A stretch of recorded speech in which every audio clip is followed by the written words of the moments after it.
Ron Jones took away our freedom of information, our freedom of assembly, our freedom of dissent, took away all of our freedoms. He looked at it as a one-day exercise, that turned into a week of terror. So I didn't know that such a thing existed until I went through Ron's class, that sense of gravity and power. It was clear that it was headed in an awful direction. It was clear that it wasn't a good thing. It was clear it was just what they did in Nazi Germany. I surely would not do it again. And in fact, I wish I had not done it, because I put a lot of people in danger.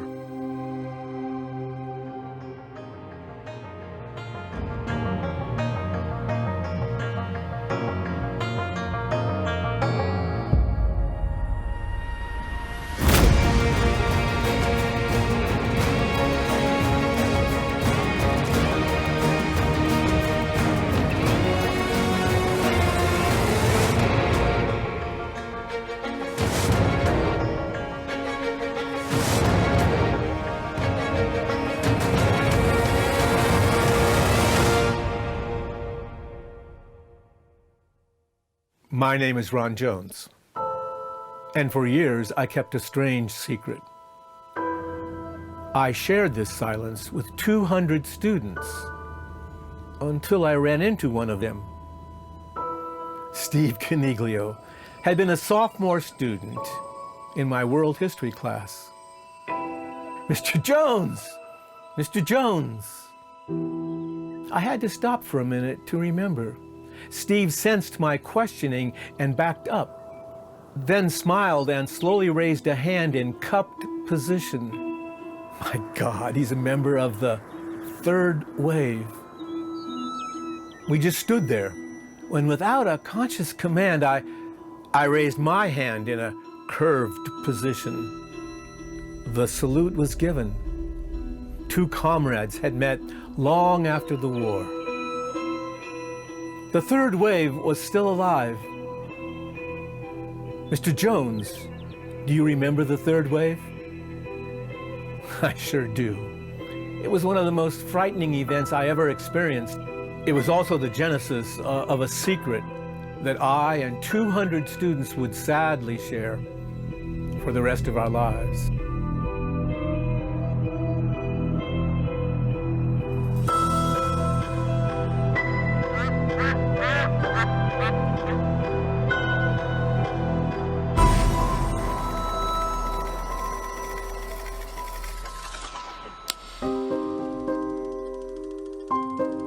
He was 26 at the time, close-cropped, light hair. There was no doubt about it. He was different. He didn't hide behind the desk, you know, and sit there and dictate.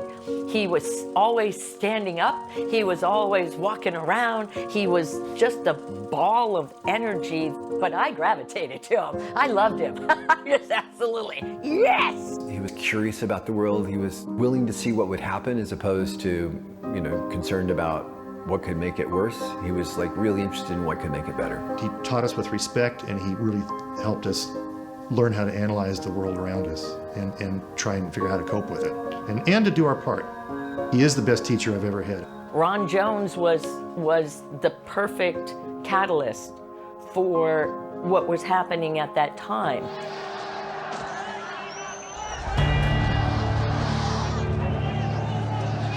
The country was changing, and thoughts were changing, and people were now rising up. We couldn't even vote as high school students, and we were going to be sent off to fight a war that we had a really hard time understanding how it was helping defend America. The war is now well along. We're losing 1,000 soldiers a month. Why should I go over there and die for a dictator?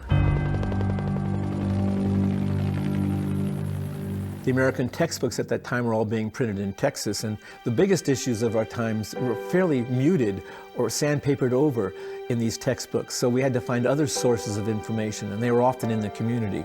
The parents did not complain, but the other teachers were uncomfortable with the kinds of activities that Ron was doing. It was unusual for them. I brought in fascists, I brought in socialists, I brought in communists, so we could hear these ideas and explore them and then challenge them. He felt that we were old enough to be making our own decisions. And that, to have that kind of trust was amazing, because no one trusted us like that. Our parents, not siblings, no one gave us that knowledge that we had a voice. That was awesome.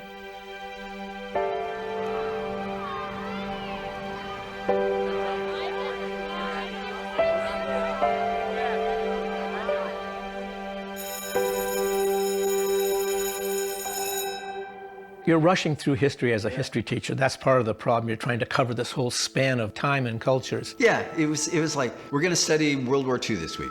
So I would often try to find a specific item to focus on. For instance, the Holocaust. Once you grab onto that as an issue to study, then I think it becomes real for the students and for the inquiry of the teacher as well. It wasn't the first time I heard about the Holocaust. The procedure that made it happen throughout Europe, I was not really that familiar with that. Steve Caniglio always sat in third row and turned every classroom exercise into a musical. Yeah, he was wonderful. And he asked, How could people do this? How could a country of people allow this to happen? How could this massive slaughter have taken place? How does a horrible man take over a whole country? How does this happen? why did they remain silent through this horror? I thought I would start to explore that. Ron did not answer him right away, but thought about, what he could come up with as an answer. The answer I remember is let's try another experiment. And again, we'd done a couple before, so that sounded like fun. We all trusted him. I mean, I certainly did, and I think everyone trusted Ron. So if he was saying try this or do that, sure, we'll do it. So I went home and did a lot of reading about the Third Reich and began to construct what it might have been like what's it like to feel subject to a society where law and order is so dominant that there's no voices of opinions, there's no questioning, it's just follow, follow, follow, follow.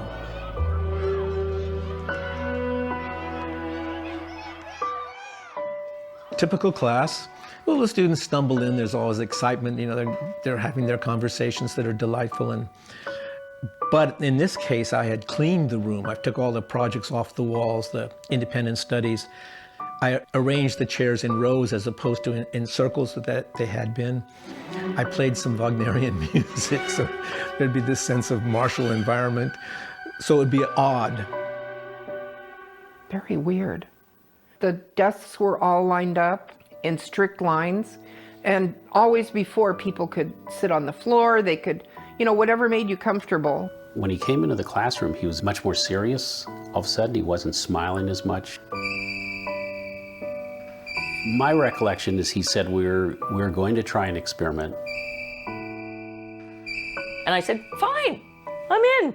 Another experiment. Great. He wrote on the board, strength through discipline.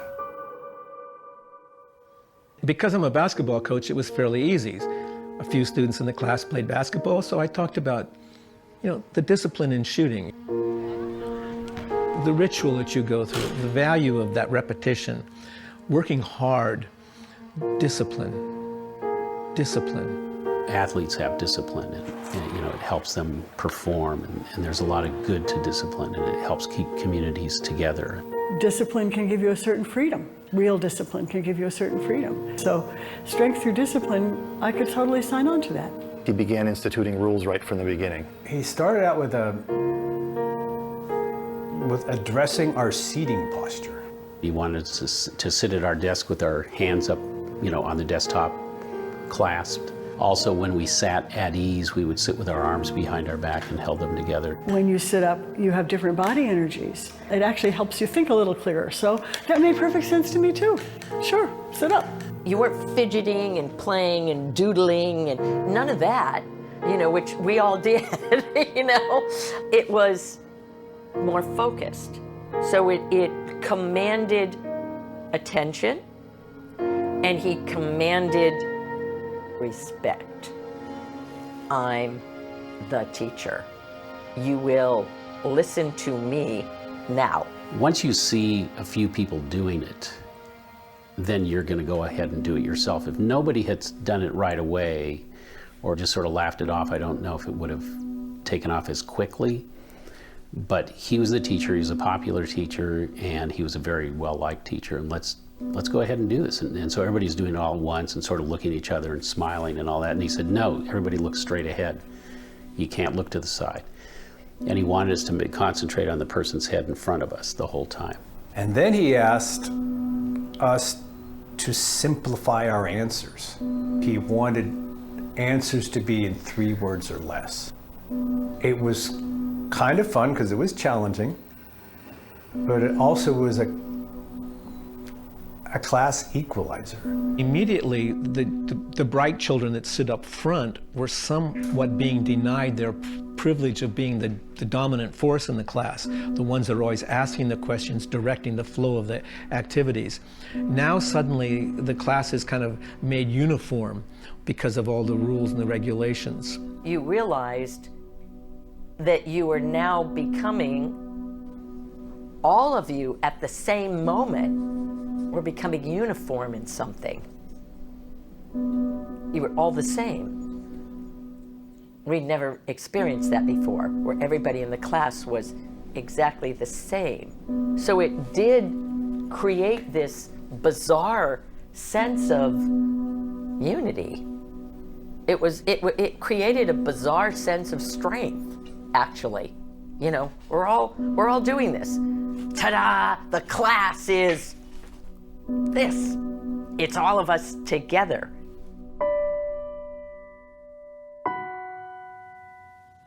He was surprised. All of a sudden, there was all this discipline in his class. He never had any discipline in his class. And now, you know, the students were all behaving cohesively. If you go along with the experiment, you'll get an A. If you don't, and then I remember him not saying, it was implied that there would be some negative consequence if you didn't go along with it.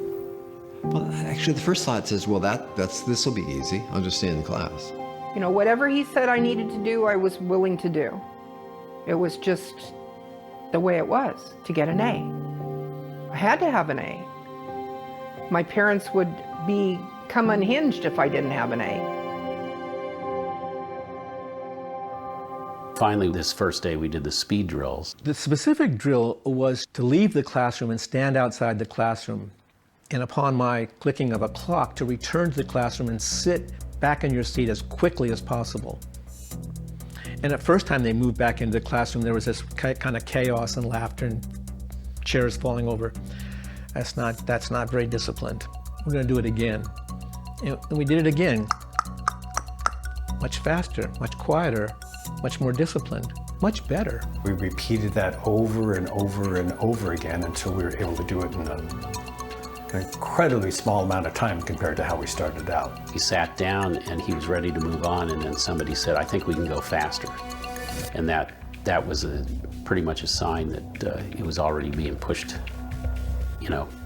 pushed to another dimension. Now they're asking to do it and to improve their time and to improve their sense of discipline. So now they're involved. And then the bell would ring and you go, where'd that hour go? Wow, what was that about? That was kind of fun. That was kind of cool. It had a group quality to it, the team sense, which doesn't show up in a classroom. I mean, that's what sports are for, right? So to do it in a class was like really quite novel. People, of course, they want to see where this is going to go. And then I was going to parlay that into the idea of, well, that happens in a totalitarian state. There is discipline, there is order, that becomes the mandate of the day. And I thought we could now discuss it. When I got to the classroom, some students were already there, and the ones that were there were already sitting at attention. So I thought, okay, well, it's on. People are not walking away from this, and that surprised me a little bit. And then as people would come in the doorway, some of them were coming in already quiet. Day 2, entering the classroom, the students are sitting in the same posture I'd left. Their books are now off their desks, and they're anticipating something. When Mr. Jones came in the classroom, everybody in unison belted out, "Good morning." And he was jostled. I mean, he was like, his reaction was a little bit of shock. Hopefully we surprised him when he came in. I think that's what we wanted to do, is give him some kind of treat for what he'd given us the day before. And their curiosity is overwhelming. And I look at them, and that smile on their faces, that zipper-like look, and everyone's in attention. So I went to the blackboard and wrote strength through community. All improv, strength through community. What's a community mean? And he talked about the virtues and values of community, of doing things together, building a barn together, building a house. Discipline is not enough. You still need more than that in dealing with things, and that a sense of community is good, a sense of bonding, of feeling with a group, of feeling with other people, of doing something with a cause. And then he started basically making us into a group.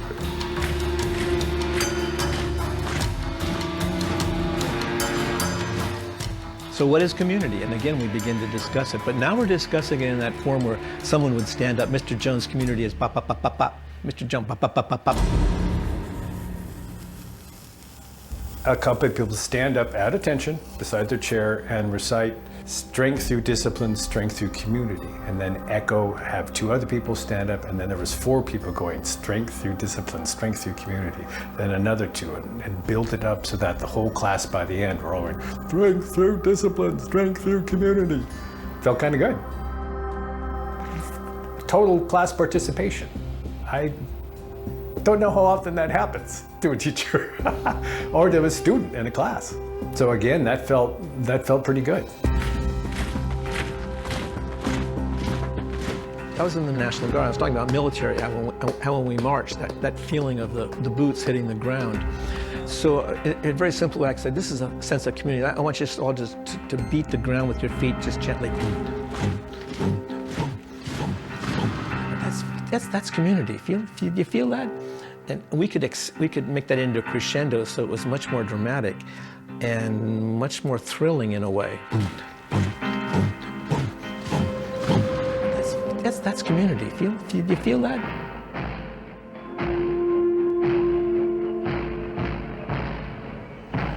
We said we had to have identification cards and we had to have this and we had to have that. And, we really started being responsive. Some child would stand up and say, Mr. Jones, we need a slogan, or Mr. Jones, we need a signature.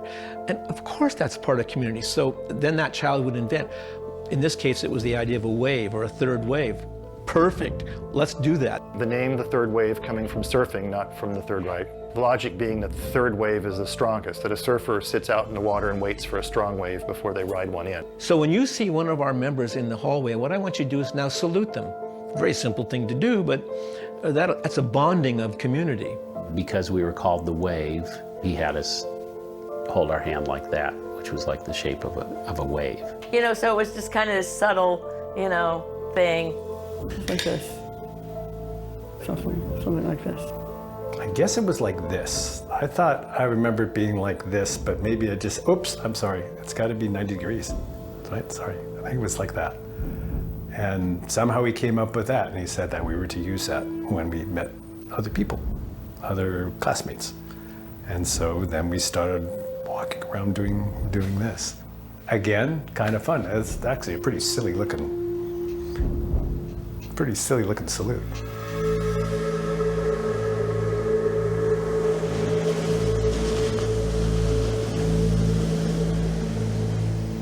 It felt good. We were all a group, participating as a class. Now we had a salute, which in retrospect, you look back and have a salute and you think you should be thinking about one of the worst salutes that the world has ever known, but I guess it didn't even dawn on me. Didn't even dawn.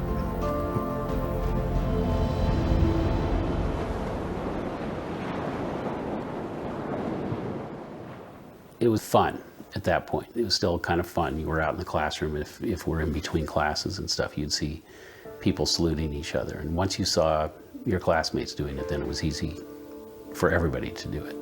In the midst of this, I open up my drawer and I pass out these index cards. I say, you have to have a membership card if you want. And this is all done jovially almost. It starts off as almost humorous. Everyone now gets a membership card. I put red X's on 3 of them. And I said, by the way, if you have one of these cards with a red X, you're a little special. I want you to report to me anyone who doesn't obey our community order of saluting. So now I had a Gestapo, a Stasi. Ron went around and said, I need inside information, so I'm going to go around and tell you whether you're a member of the Gestapo or not. And when he did that, and I was a member of the Gestapo, and I just felt like, this doesn't feel good. Like, I don't want to play this. At first it was a game. It was a game, it wasn't serious. And then he started telling us what we could and couldn't do when we were outside the classroom. And that made it easier. You didn't talk about what was going on in here outside. And some of my friends belonged, so I could talk to them about what was going on in class, but I couldn't talk to anybody else that wasn't in the classroom. My sense is that I didn't like having to do that. That it was making us separate from other people. I didn't like that.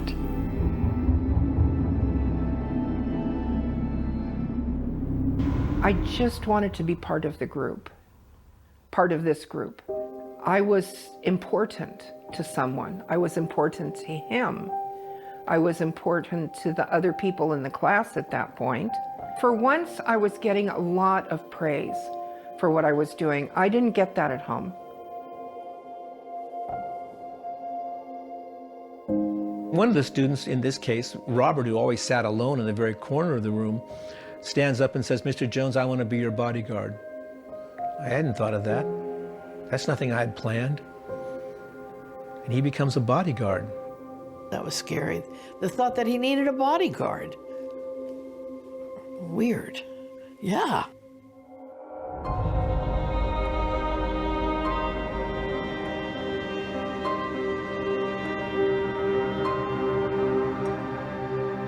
That student became the bodyguard, would follow me that subsequent afternoon into the, quote, faculty room. That was just horrifying to these other teachers. I mean, that was one thing they just thought was terrible. And when this student, Robert, follows me in, an English teacher addressed that student. Robert, you don't belong in the faculty room. Students don't belong here. And this Robert replied by saying that, no, I'm a bodyguard. I'm not a student. And I realized that child had crossed some invisible line, and I knew I was crossing the same line because I liked it. I liked the order. I liked the discipline. I liked walking down the hall and having 100 students salute. That's pretty addictive. He was beginning to enjoy the manipulation, and that was not good, because it wasn't him. Not really.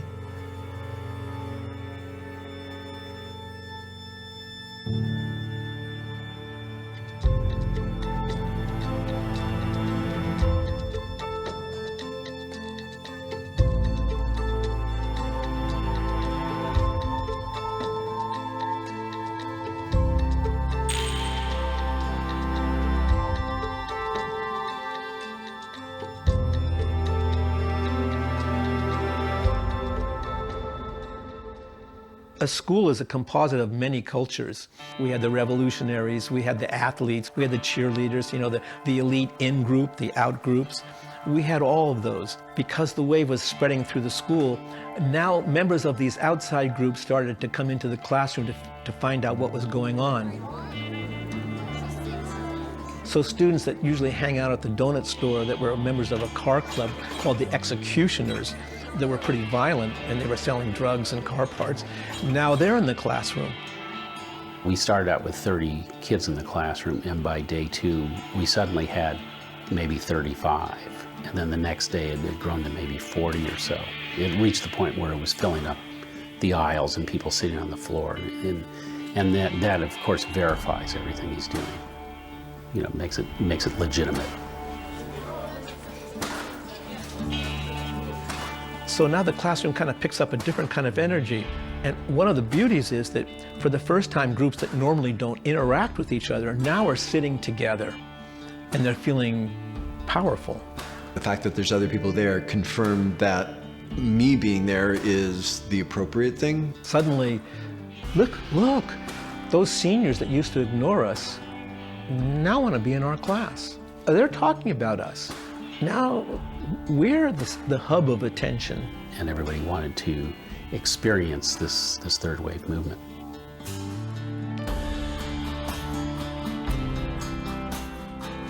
And it grew. I mean, students came from some of the other schools to participate in this. Oh my God, that's scary. That's really scary. In 2 days, I immediately had the concept of how easy it is to change people.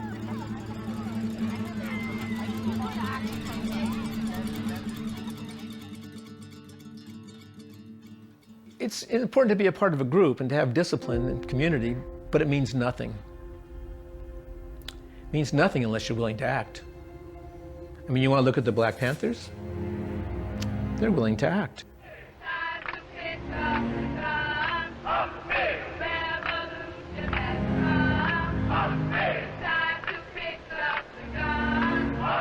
This wave thing we're talking about, creating in this classroom, are you willing to act for it? And that means proselytizing brothers and sisters, bringing new members into the, oh my God, the excitement of it all. We now had, strength through discipline, strength through community. Now there was strength through action on the third day. And this is where we would sort of have to endorse whatever he was teaching us by taking it out in the hallway and try to recruit other people to join. It became a bit more serious on that third day, but still, to me, it was a game. Or at least so we thought.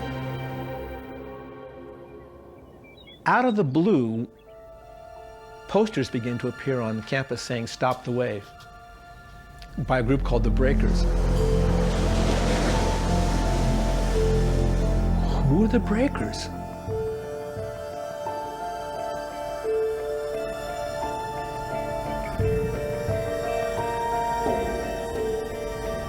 Who did that and when? That student several times put up posters in the class and about the school. Who did that? How did that happen? So there was this growing sense that someone's against us. Now we have to defend ourselves. Where's this going? What are we really doing here? What's happening? I took the bright students and I exiled them. I mean, they wanted to ask questions. So bodyguards, take them out of here. And I just expelled them to the library. The library represented the ultimate punishment because you basically were going to get an F for that term of the school year. If we found some child that was disobeying the rules, there'd be a witch hunt right in that classroom. Because I knew, because of those red X's, what every child was saying. Many of us had been friends as much as 10 years because we went back to first grade together and we're now in 10th grade. The secret police broke up trust within our group of friends, and you literally could not trust your best friend. People were reporting what other people said outside of the classroom. I remember I was with my friend and I was joking around and telling him privately that strength through discipline, we used the acronym STD, meant stronger than dirt. And then Ron said, hey, stand up. You said STD means stronger than dirt. And my first thought was to look at my friend, which I did. And he was serious, which said to me that he was endorsing what was going on very strongly. How do you want to proceed with this? Do we vote to let him stay? Do we vote to make him go? That to me was very scary. That was really uncomfortable, and that felt to me like this is not right. There was no punishment, which I was, relieved about. He just had me sit down. There were students that disappeared for penalties, that they talked badly about the group, or they did this or they did that, and then Ron would say, okay, you're gone. That's sort of when it touched sort of that raw nerve of, oh, Nazi Germany. It's like, oh, someone can just be removed. I dumbed down and shut up when I saw Ron kicking people out of the class and doing that. Then I said, okay, I'll just shut up. That's when Ron started to really cross the line. And I told him he had to be careful about what you're doing to kids. He was manipulating them, and he was embarrassing them, and he was becoming a dictator.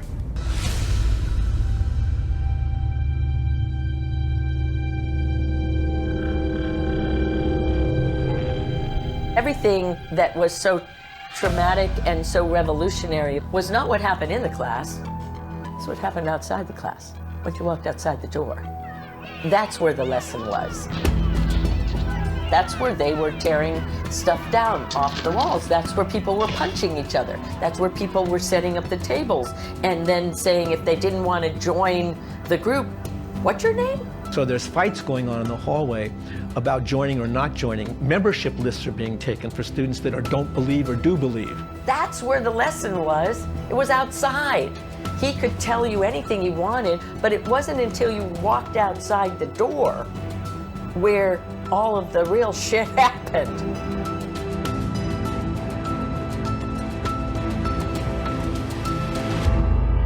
I wish some faculty member would have simply walked into the room and said, what in the hell are you doing? That person never arrived. There were no parents that really complained. And the principal thought it was great. What can I say? They never questioned.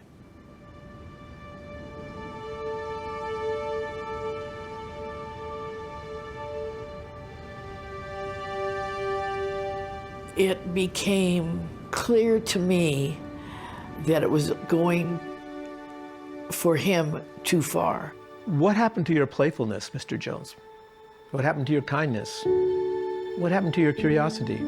You were falling victim of your own experiment, and I don't like you.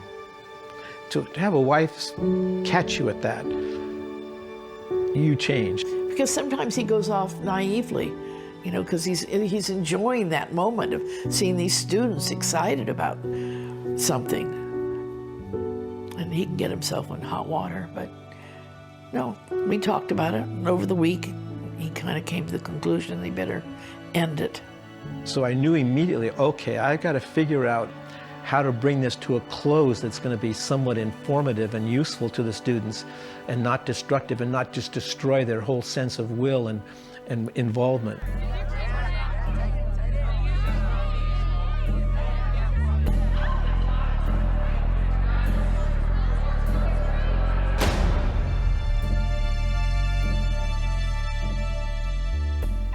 The class was larger than ever. In my mind, it's 60 students, you know, at least double the size. Now we got people against the back walls that aren't even part of the class. We have the class filled with people, some people waiting outside trying to get in. I mean, in the course of 4 days, this room is full of people. All silence. He walks in, everybody's paying attention, and he's not even saying anything, and he just closes everything. He closes the door. He closed the curtains on the skylight. The room's kind of hushed, and he said, I got some news for you. Where you might have seen a twinkle or something in his eye during 1 through 3, by the time he got to day 4, he looked dead serious, and that's when he told us that this isn't a game, that it's real. You know, students like myself out of Stanford University, we've infiltrated schools across the country, and we're all doing the wave at the same time. We're going to institute a new national leader, and on Friday we're going to have a rally. You're going to meet the leader, and we're going to change the way this country works. And now the excitement is huge. This is not really an experiment, that this is happening nationwide. There's 1,025 other high schools doing this right now around the United States. It's obvious that the Republicans and Democrats can't run this country, and we're stuck in Vietnam, and neither one of them are taking care of that.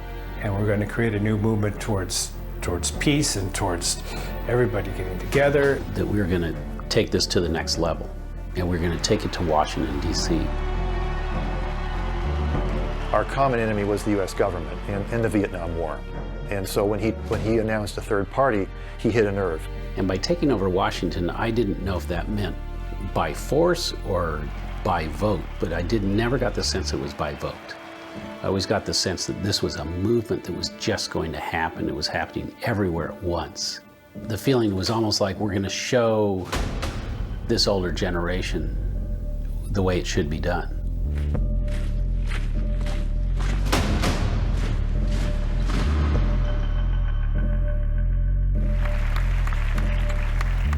And then, which was the strangest twist of fate, in the back of the class, a classmate, Russell Mulock, said, Mr. Jones, look at this. I'd seen an ad or something in a magazine, and it said third wave, and I just thought it was funny that it actually matched what Ron was talking about.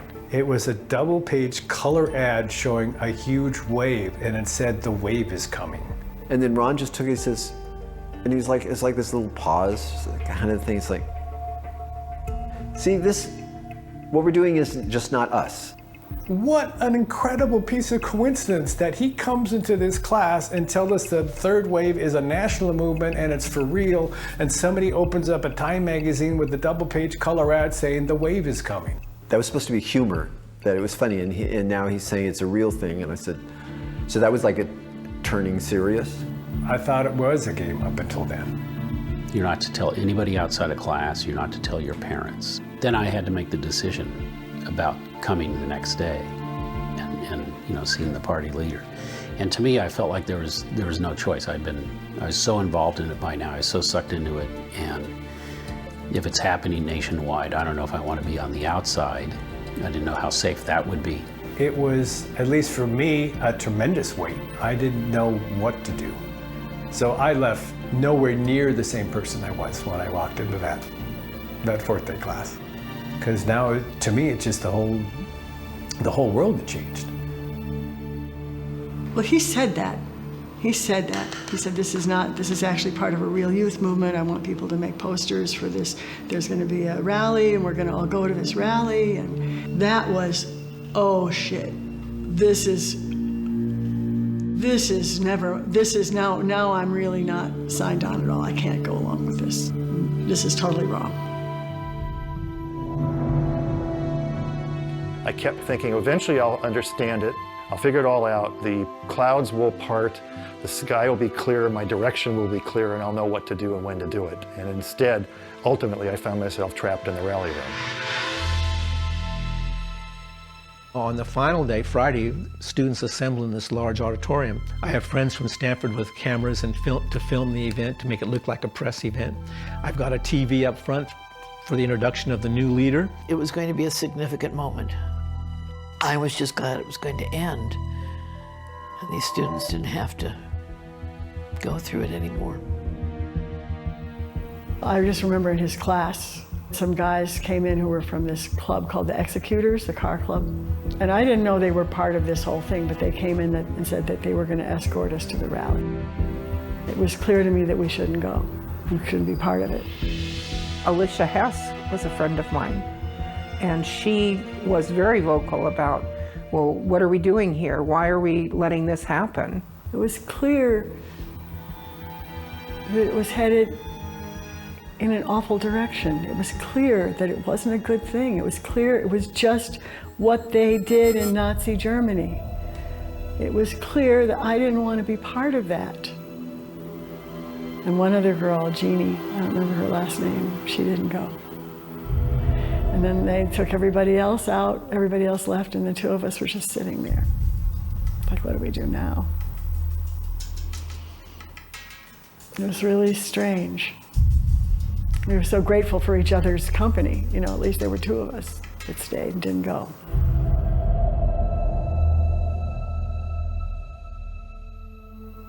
Ron Jones was down below. There was a TV monitor. There were cameramen there. And it was jam-packed. To a 15-year-old, it looked like 1,000 people. I think it was about 200 people. But the thing that was remarkable to me, which also helped push me in through the doorway, was that there were photographers, older guys taking pictures.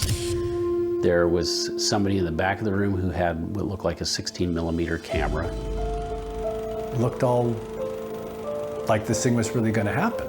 It was pretty impressive that the media was now involved. To me, that again verified it and sort of legitimized it. We come into the room. He has bodyguards on all the doors. There's a door down here, and a door down here, and a door over to the right, and a door over my right shoulder. I come in and sit kind of in the middle looking down on it. All the other students are there and they're all sitting, you know, at attention. It was very quiet. He stood at the front and there was a podium there.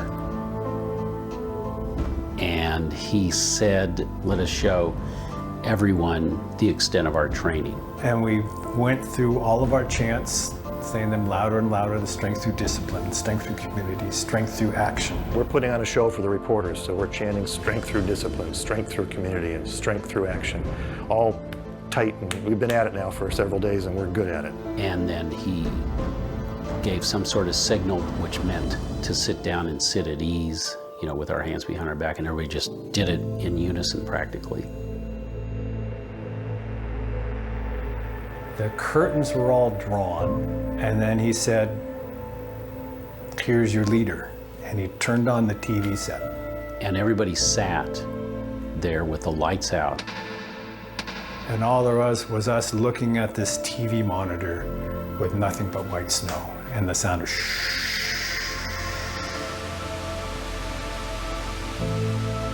And there's snow, and there's snow, and there's snow. And you think, maybe the connection's not good. And we would just keep looking at it, and nothing was happening. So you wait, there's more snow, and you think, well, maybe the national leader's not quite ready yet. I looked around, there were all of these gray faces just looking at this TV screen. And there was no guard, no guard, no guard, and no guard. And then I looked around for Mr. Jones. And there's no Mr. Jones. And the doors were closed, maybe locked. And I just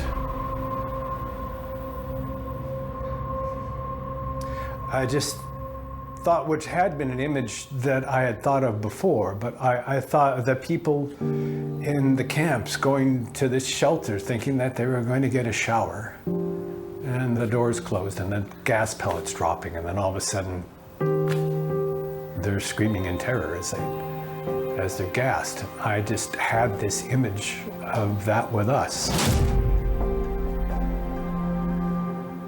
I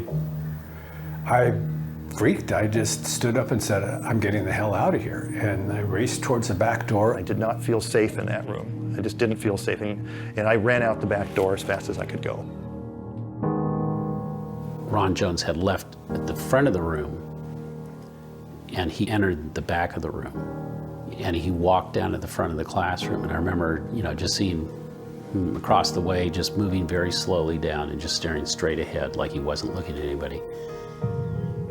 And he sat down in a chair in the front of the room, and he said, Listen carefully.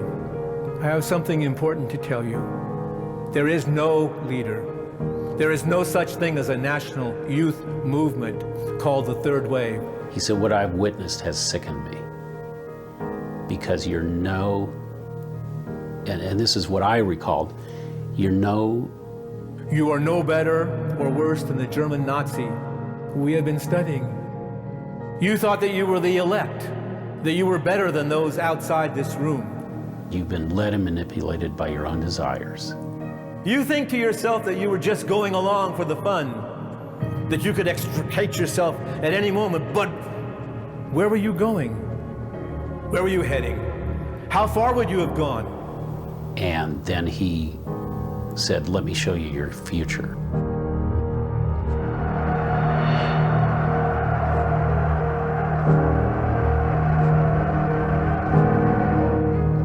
And he said, and this is how Hitler got his start, through youth.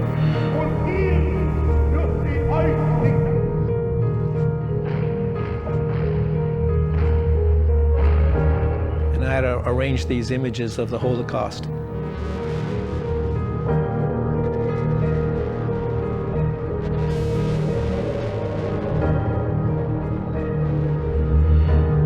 And I said, no, we're just like the Germans. We're no different.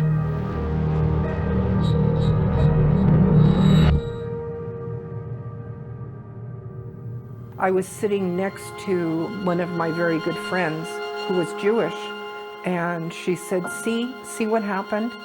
Then I understood where he was coming from. And that's when people were getting emotional. And I just remember being in pretty much shock at the whole thing, but never once seeing where this was going. That was the first that I even drew the parallel. You know, how far it could go in our culture, in our time, that was certainly one of the big revelations to me. That what could happen to Nazi Germany could happen to anyone, anywhere. I understood how easily I was sucked in to want to be part of the group, to be part of the people who were getting A's. I've often thought about what it would have been like to be in Nazi Germany at that time, and the threat hanging over someone's head was not just a grade. You know, we only had a stupid grade hanging over our heads. That was a great lesson. That was a really unbelievable lesson. But that he took it as far as he did in our class, I think I wouldn't have learned as much as I learned if he hadn't done that. I'm really grateful for that experience, as painful as it was. I'm very grateful. There's been criticism that as a teacher, he should have never done what he did, and that he was crossing the lines. And my feeling is, well, that's obvious. But what we took away as a lesson is far more valuable. I can understand people, fellow teachers, administrators thinking that he went too far, and maybe he did. That's not my judgment. I can just say that I experienced something amazing with this experiment, and it affects me 53 years later. I would not trade that experience for anything. It was invaluable. It was a moment of your life in terms of the chronology of your life that was pivotal. And it was pivotal in that class, and it was pivotal at that time. And I'm really glad I went through it, and really, really grateful that he taught us those lessons at that age. It says a lot about what went on during that week that we as students still talk about it whenever we get together. In talking about it with people who are not there, you'll always hear the attitude of, oh, I would have never done that, or how could you have been so foolishly swept into this? And I think that that's dangerous, because then those are the people who are going to be sucked into it because they don't see the warning signs. If we can all learn that we're capable of this, then maybe it'll never happen again.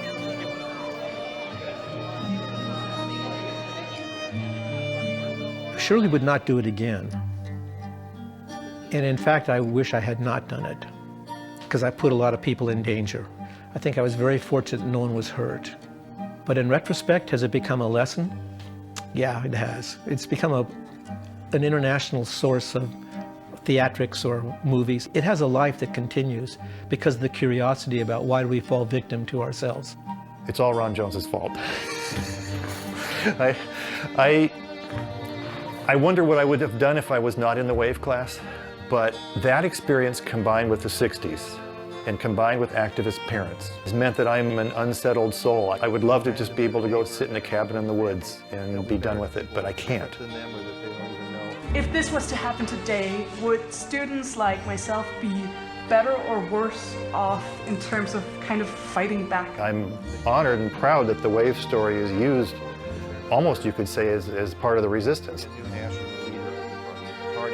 The WAVE is used to help kids use critical thinking and hopefully not get caught up in these things, and ultimately, hopefully, be kinder to their neighbors and people different than them, and value the elements of democracy and hopefully participate in the democracy, not just watch it.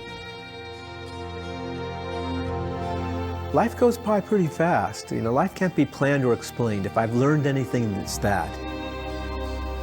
You can't plan it, you can't explain it. You definitely have to appreciate it. It's going to slide by very quickly. And you better live honorably. You better take care of the people around you, and you better love the people around you. Don't be afraid of yourself. Don't be afraid of thought. Don't be afraid to speak out.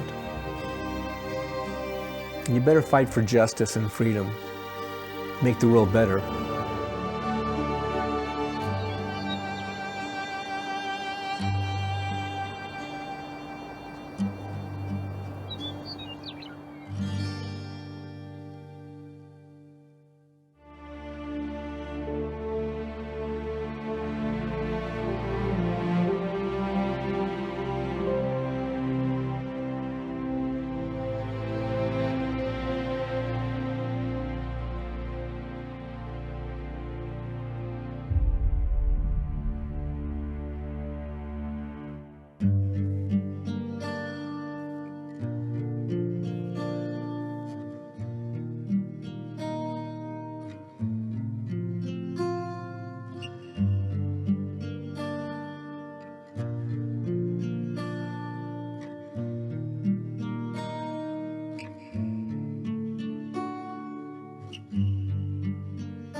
Morgen.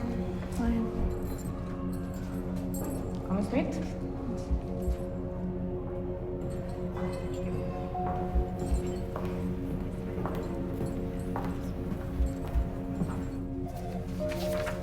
Uhr da melden. Nächste.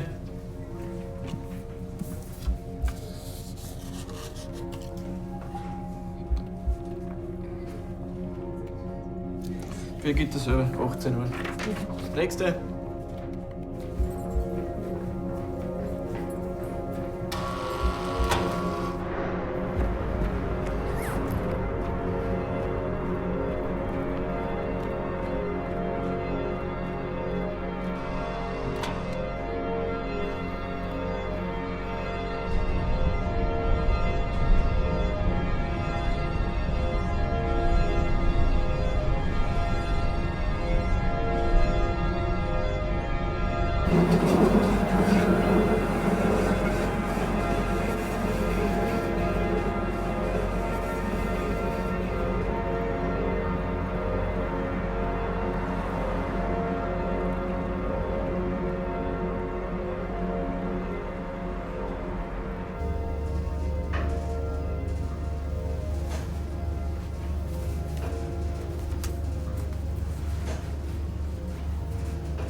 Ja? Ich bin's. Wer ist da? Ich bin's, mach auf jetzt.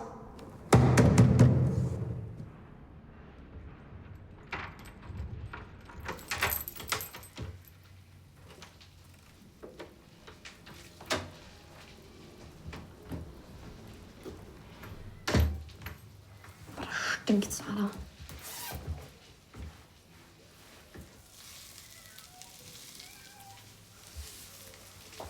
Essen ist gleich fertig. Sag mal, kannst du wenigstens draußen rauchen? Mir stinkt wie keine Ahnung was.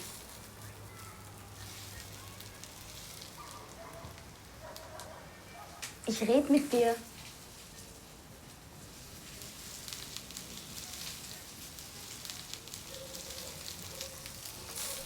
Sag mal, bist du deppert, Alter? Das ist komplett verbrannt. Was ist los? Es geht schon noch. Es geht nicht. Ich mach euch dann was.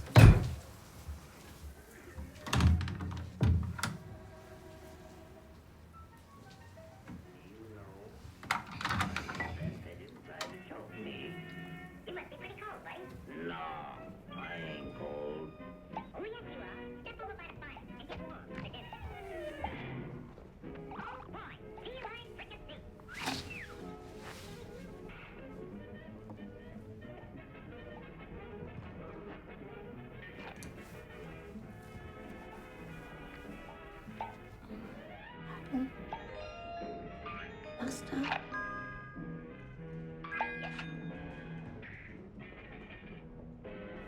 Alles Gute.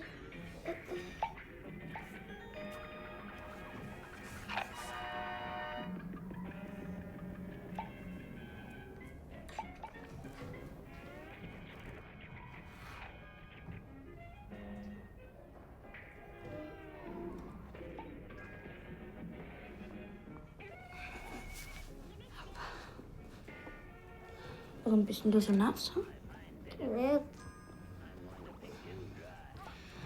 Wie lange ist er denn da schon drin, bitte? Kurz ausgeruht, ich war so müde. Dann sperrst du ihn da ein, oder was?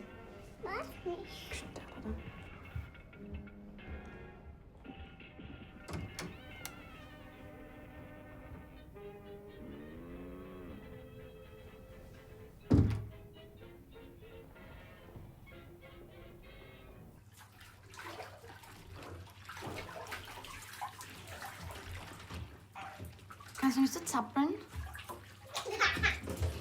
Geh Kind, geh gleich raus. Ich tu da nicht nur mal kurz abwischen, dann kannst du auch wieder rausgehen spielen. Aber 2 Sekunden musst du kurz ruhig sein, bitte.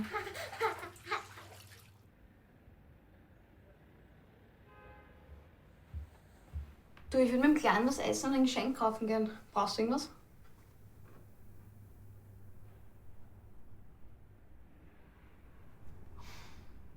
Mama? Na, ich glaub. Na, nix. Okay, ja, dann ruh dich aus. Wir sind nicht so lange weg, weil ich muss um 6 wieder drüben sein. Ich nehme ein bisschen Geld mit. Wir haben keins. Was wir haben kannst. Erst am Monatsanfang wieder. Da willst du mich verarschen? Oder was machst du mit der ganzen Kohle? Bist du deppert? Glaubst du, es gehört nur dir oder was? Hallo?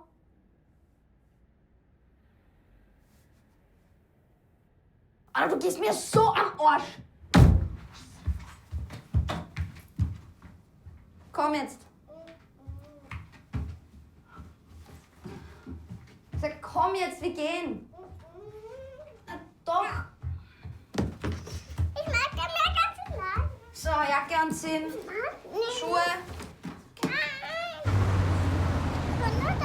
Wie kannst du besser Geld?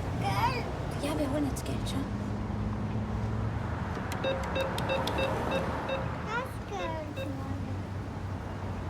Fuck, Alter. Mama, das Geld geschafft nicht. Entschuldigung, hast du ein bisschen klein?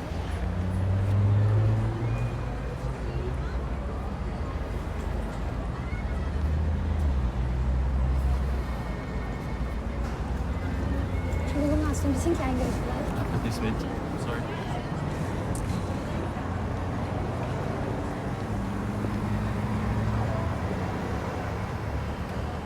Entschuldigung, hast du vielleicht ein bisschen Kleingeld? Kleingeld?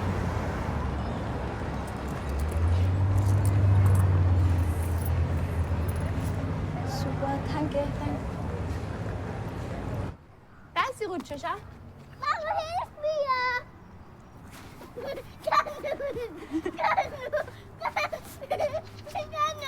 Genug? Schneller, Mama. Schneller?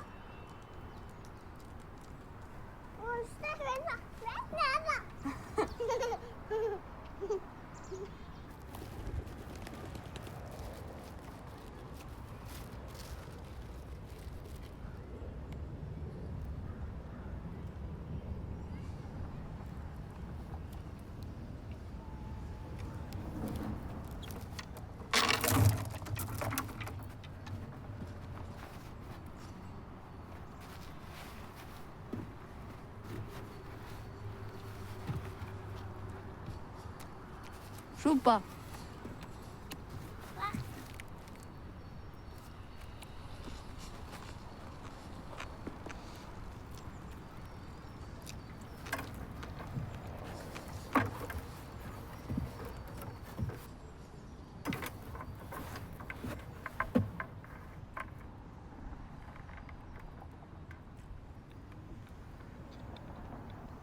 Ich bin's.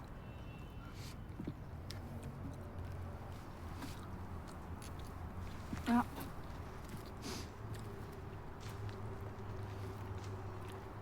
Ja, draußen bin ich halt. Ja, wurscht, hast du Zeit?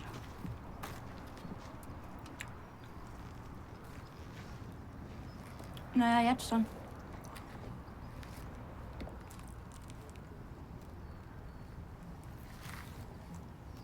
Ja, keine Ahnung, wann hast du Mittag?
Sag einmal, was ist mit dir?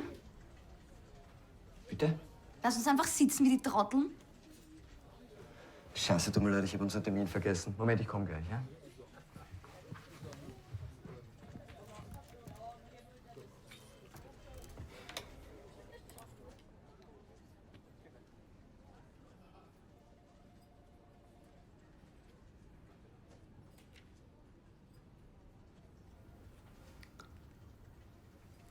Und wie geht's? Noch eine Zeit von mir. So habe ich es nicht gemeint. Ja, ich hab's aber so gemeint. Was kann ich für euch tun? Der Christopher hat Geburtstag. Wirklich? Gratuliere. Sag mal, Kathi, geht's noch alle mit der vollkommen gestört? Was machst du da? Sag einmal, willst du mich verarschen? Du hast gesagt, du kommst ins Café. Ich hatte keine Zeit. Was soll ja nicht an? Es war urviel zu tun, wirklich.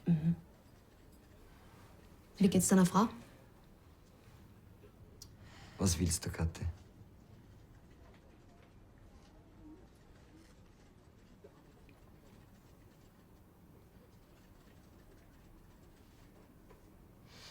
Meiner Mama geht's nicht gut. Und ich bin nie da. Was soll ich mit dem Kleinen machen? Wenn ich wüsste, wohin, wäre ich nicht da. Das kannst du mir glauben.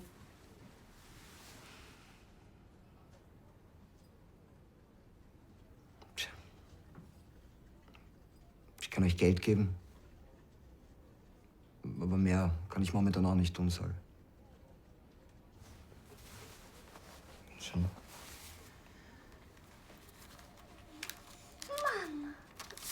Ja, kann dir geben, was ich hab.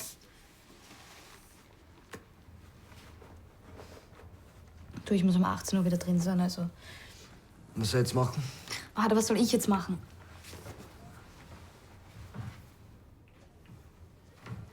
Geh mal raus. Komm. Nein!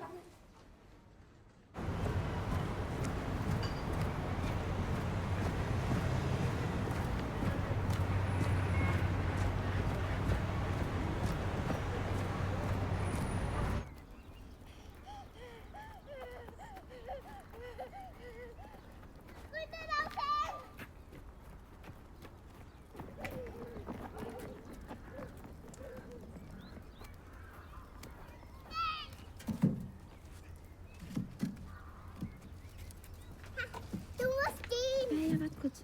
Geh wieder rein. Ja, warte kurz an. Entschuldigung. Ja? Ja, ich wollte nur fragen, mein Sohn muss kurz aufs Klo. Könnte man kurz reinkommen? Ach so, ja. Klar. Okay. Ja, cool, danke. Komm. Hallo.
Hat alles funktioniert?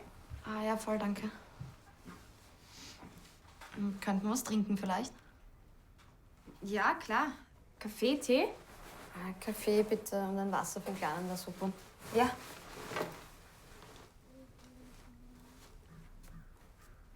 Sie sind schwanger? Ich hoffe doch.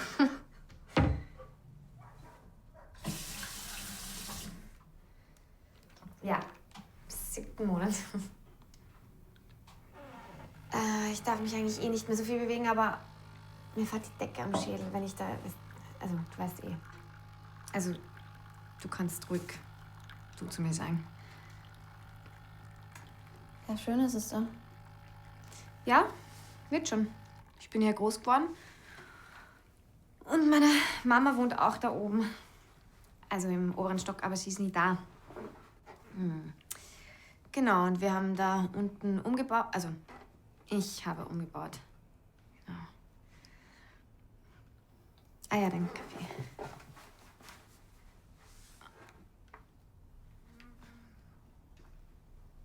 Danke.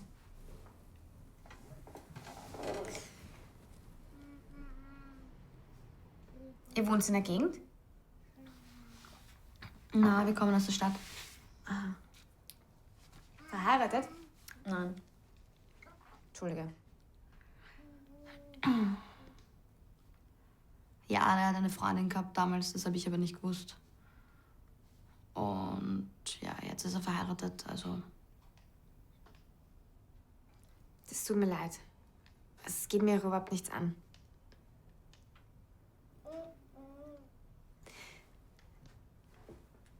Wie alt ist er denn? 3. Jetzt. Für 3 ist er echt schon groß.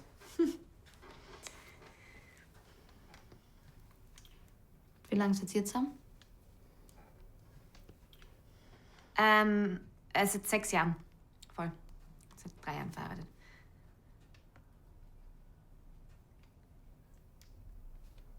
Schön. Ja. Kann man nur hoffen, dass das so bleibt, hm?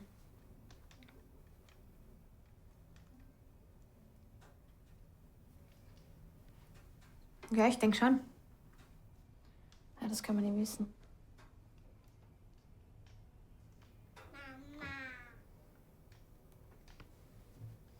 Du, wollt ihr noch, also ich hätte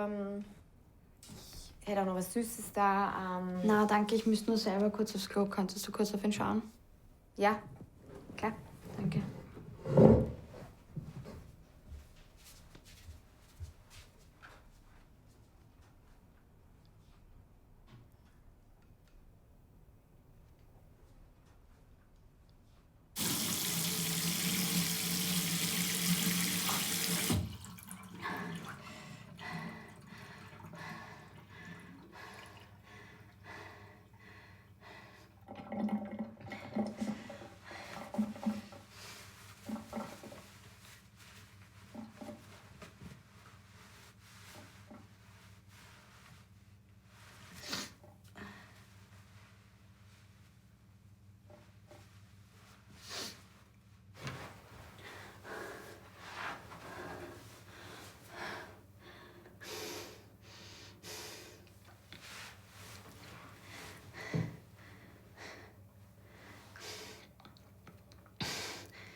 Wow.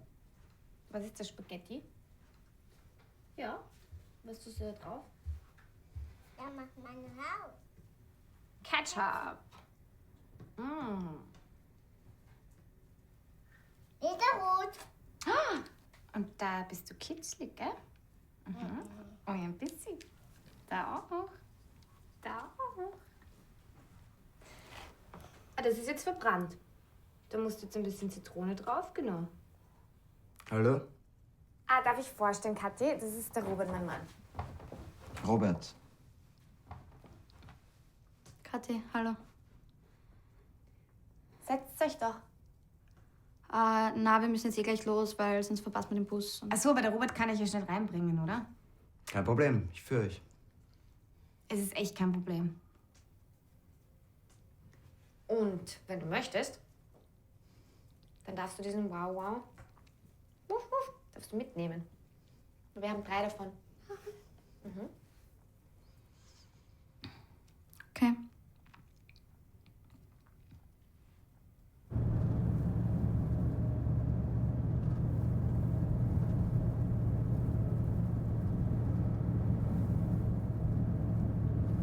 Lass uns bei der Bushaltestelle vorne raus.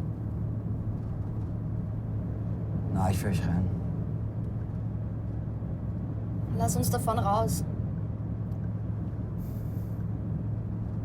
Lass uns raus!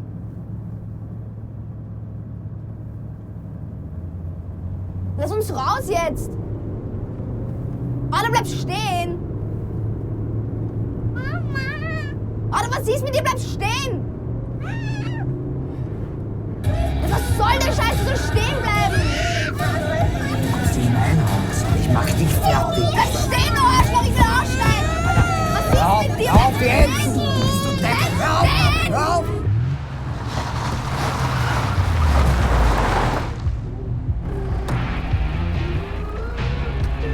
Arschloch!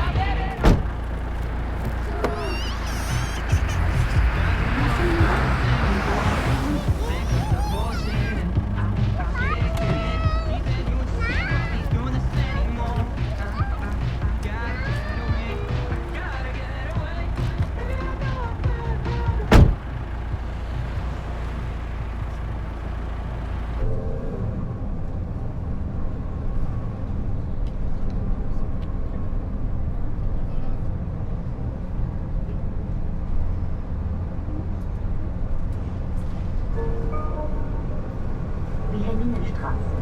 Umsteigen zu 2.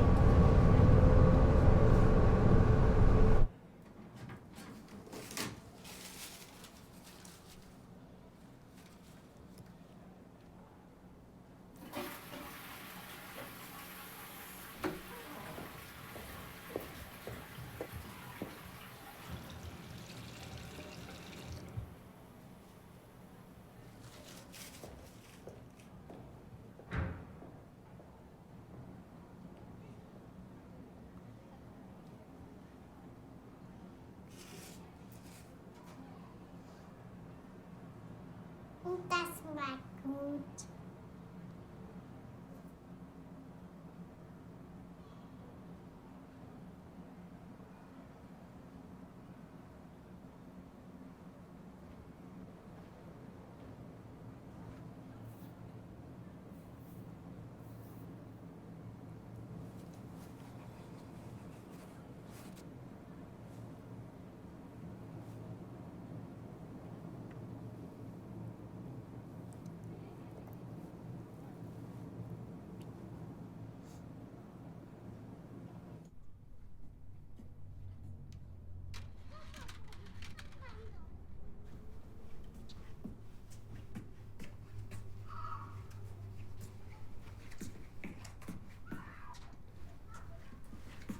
Warte mal kurz hin.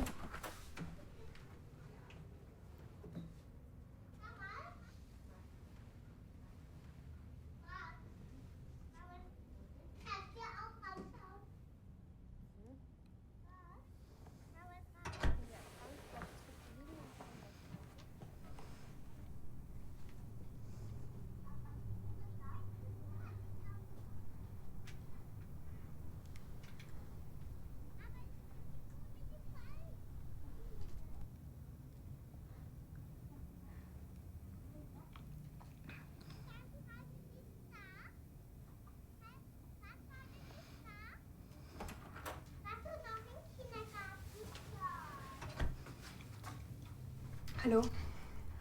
Grüß Gott. Ihr Sohn? Mhm. Wie alt ist er denn? 3. Also er hat Geburtstag. Ein Lieber. Wollen Sie vielleicht mit mir ins Büro kommen? Wissen Sie vielleicht, wie spät es ist? 16:53.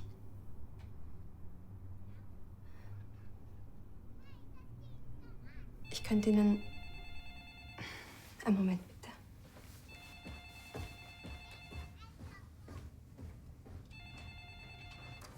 Eltern-Kind-Zentrum Wagner? Ja. Mhm.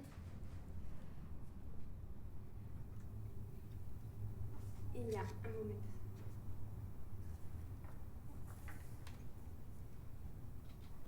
Mhm. Ja.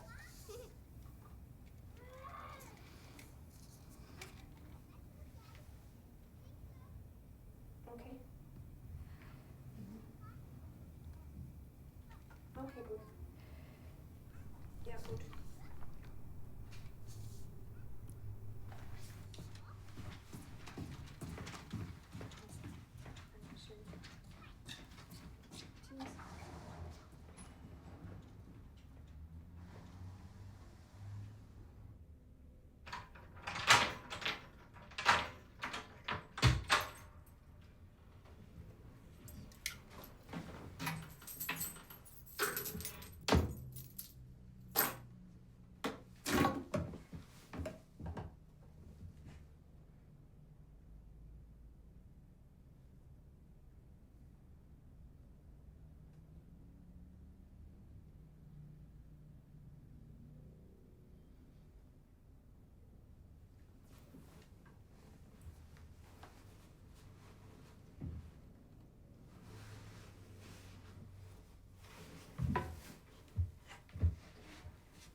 free and rich, and to know that nothing will stop me. But if there are clouds, I feel it like a kind of a boundary between freedom and me. So can you look at the earth and see how endless it can be? To feel free and rich, and to know there's place for you and me. Walls have crumbled down, we see that our dream is coming true. Europe high, time to start again. We all here believe in you. Europe high, we know it's that's the way. Home to share. I wanna have many friends from many countries stay with me. To feel joy and to know that nothing will stop me. Walls have crumbled down, we see that our dream is coming true.